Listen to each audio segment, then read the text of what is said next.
Good afternoon, ladies and gentlemen. I'm meadsyreplays. Welcome back to the channel. Now today we have the T28 versus the T28 prototype. So we're going to have a look at both tanks and we're going to talk about both tanks. To be honest, these two are pretty much the two worst tier 8 tech trees in the game. If not, they're close. But which one is worse? The T28, the tank that has no turret, or the T28 prototype, which is very similar to the T28, but it of course has a turret. So which tank is worse?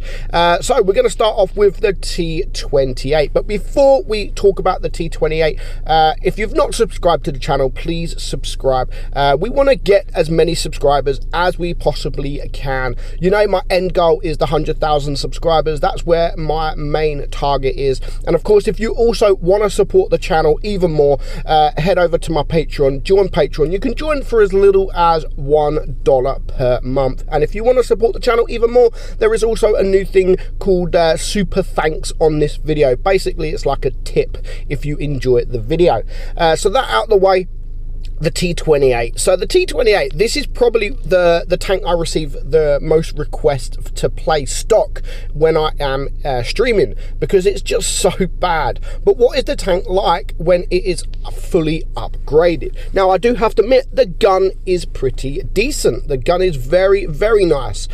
Hit points, it's got 1,450 hit points. The armor, you have 254 millimeters on your front hull, 102 on the sides, and only 51 on the rear. Of course, it is a USA tank. They don't really have any armor on the rear or the sides, to be honest. The DPM, not bad, pretty good at 3,132, and the reload is 7.66. Penetration is 248 on your AP and 297 on your APCR. Of course, we are running it with the rammer just to up that DPM. To be honest, I don't think you need to run it with calibrated shells. I think the penetration is enough. 60 on your HE as well. It has a 400 alpha gun, 340 on your APCR, and 515 on your HE. 4 seconds aiming time, which is not good, and the dispersion is also not good at 0.344, and it only has 5 degrees of gun depression, and it only goes 20 kilometers per hour.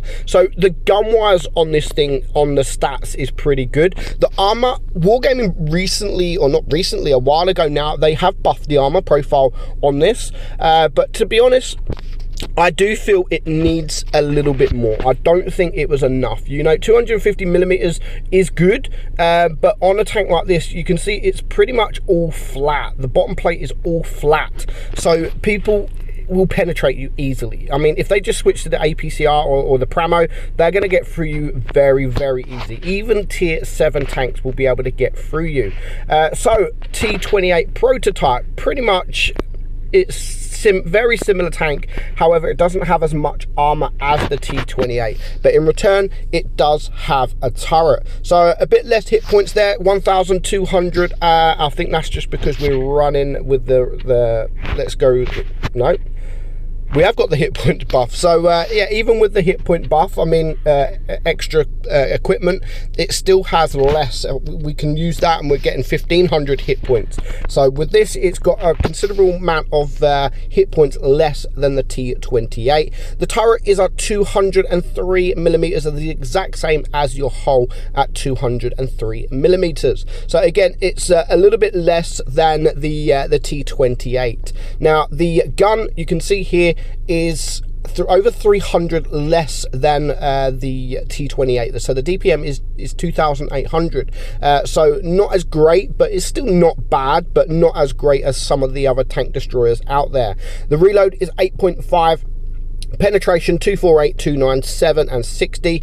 Average damage 400, 340, and 510. Aim time 4.1, and dispersion 0.353, but this one has 10 degrees of gun depression. So and it goes the same, pretty much the same speed at 20 kilometers per hour. So stat wise, it all is pretty much in favor of the T28, but because the gun depression at 10 degrees sorry, 8 degrees of gun depression on this the T28, no sorry, 10 degrees of gun depression on the T28 prototype, that can make it a lot easier on the battlefield. It's very difficult for me to decide what tank I prefer out of both of these tanks. To be honest, they are, apart from the gun, they are both quite weak tanks. I don't ever feel afraid in coming up against a T28 prototype or a T28 itself. If I'm honest, the T28 is, even though it doesn't have a turret, I probably prefer that over this the prototype because of the gun. Mainly because of the gun. I mean, they both got the same gun. It's the same gun on both tanks, but you just don't bounce, like, you hardly, I mean, I say that, but I've bounced 640 already. But yeah, I mean, look at this straight away. It's very, very difficult to get the bounce because your turret's not strong enough. Even if you are hold down, unless you're using that full 10 degrees of gun depression and you're coming up against maybe tier 7s, it's not too difficult to penetrate your turret, and with your hull being the same as your turret, it's also not difficult in penning your hull as well.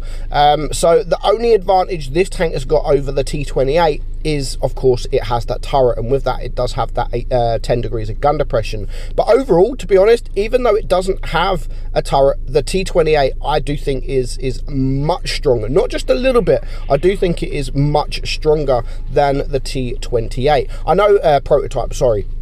I know a lot of you will probably disagree, but that is my personal preference. I prefer the T28. Doesn't mean I like the T28 at all. I don't like the tank, and I do think it's not as strong as it should be. If you look at the line, I mean, you've got the T95 and you've got the E3. So yeah, I mean, stepping up armor profile wise from this to the T95 is a massive difference, like a massive difference. The armor on the T95 is incredibly strong, like very, very strong. We do manage to get a lucky bounce there from the T54, and you can see we're trying to run away. We only just managed to get down and get out the way from that T54. But you can see, I mean, we still bounce 950, so the armor profile can work. It can work on this tank, and the same as the T28, but you can't rely on it really. You can't really rely on that armor profile because you will get penned. You'll get penned pretty much all day long. Now, luckily, this Chrysler doesn't have the best of penetrations, and we do manage to get a bounce. And I think that's pretty much going to be our last shot of the day, and we are going to get well, no, we're going to get another bounce there. So you can see, I mean, that will be the last time. So you can see the armor profile can work. It can work, and to be honest, the armor profile can work on a lot of tanks with only a little bit of armor, and we managed to bounce 1500 damage there, and that is not bad for a tier 9 game, and we end on 2.5k damage on ourselves. So given put the tank in the right situation, then yes, it can get some bounces, but put it in the wrong situation, you're just going to get ripped. Now, the way you play these tanks, see, the T28 prototype, I do like to play kind of front line, like you kind of do with, say, like the T30. It's kind of in very similar play style, but of course it is a tier 8 and not a tier 9. Whereas the T28 is, I did a Challenger video a few days ago, and the T28 is kind of not like the Challenger, of course, because the Challenger's got speed, but with the Challenger you can either use it really as a tank destroyer, or you can use it as a medium tank. Whereas with the T28, you can do the same. You can use it as a tank destroyer, but instead of mediums, you can kind of use it as a heavy tank. So it's really up to you, but you've got to bear in mind of your surroundings, because this, you can just see now like how slow it is. I've taken what, 40 seconds so far, almost a minute, like almost just over 40 seconds to get into the position I want to be in. And a map like this, there is a lot of open field, so that limits to where I want to go. So of course, Dead Rail is one of the best maps for tank destroyers, and I feel this is the best position for me. I mean, I could go to the middle, but unlike the T28 prototype, you just don't have the gun depression to go in the middle. And if tanks come around you, then you're just going to get ripped all day long. You're going to get ripped apart from the side. People can HE you from the side. And in this position here, I feel I have that DPM, 3,100 DPM. Almost 3,200 DPM. I have that DPM to get through these heavy tanks, and I mean, I'm not being attacked. So we managed to farm up 1.7k damage. We're farming on this IS-3 there. Not quite sure where that went. So yeah, I do like the DPM on this thing, the reload. I mean, 7.7 seconds. You can get that down to below 7 seconds if you are using the adrenaline, and you can really dig out the enemy. I mean, you can really take their hit points away very, very quickly, and that's why I like it. That's pretty much the only reason I like this tank over the T28 prototype. Not so much because of the armor. I do feel that it needs a little bit more when it comes to armor, front plate. And if Wargaming buffs the upper plate or the front plate again to make it a lot more stronger and a lot more difficult for the enemy to deal with, then I would probably change my play style and I would use it as a heavy non-stop. Like here, I would probably go to where my lurver is, around this side of the near A, and be front line in this tank. But as it is now, because of the armor profile, I really don't often play it as a front line heavy tank. I just sit at the back, behind my team, farm the enemy, try to take care of the quick tanks, because yeah, if they do get around you, you are going to get bullied, and that's you've got to bear that in mind.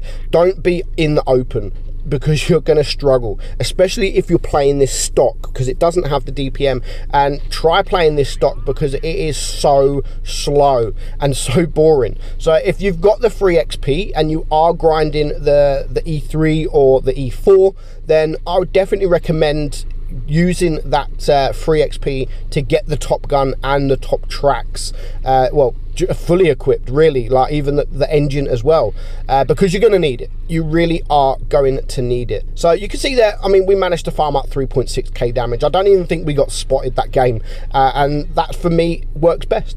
But of course, each map has its own situation. You might not be able to sit at the back. Your team might not allow you to sit at the back.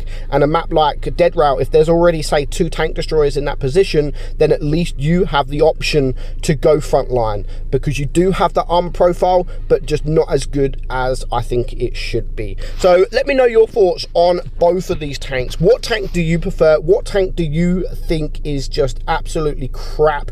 Both are, I would say that they are probably the 2 worst tier 8 tech tree tanks in the game. So I hope you enjoyed today's video, guys. I'm meadsyreplays, and I'll catch you all soon. Bye bye.